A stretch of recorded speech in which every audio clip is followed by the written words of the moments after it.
Hi everyone, Joe from LMN here. Today I'm going to walk you through how you can utilize the estimate import tool to help you save some time throughout your estimate creation process.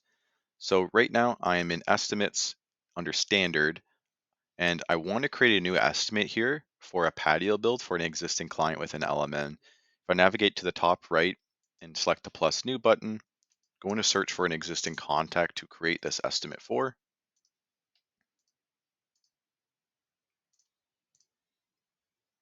Now what you'll see now is an estimate that's created, but it is blank. Now, typical workflow would be to go in here, add my work area, add the labor, the equipment, and all the required materials.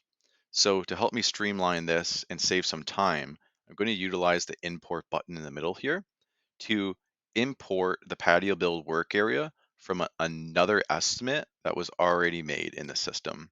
So if I click this button, you'll see that the estimates that already exist in LMN are appearing in this drop down here.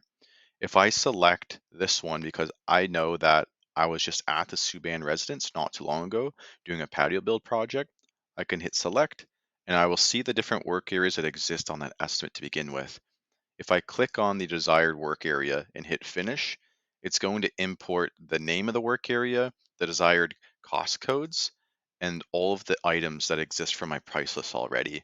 This will help you save some time throughout that process.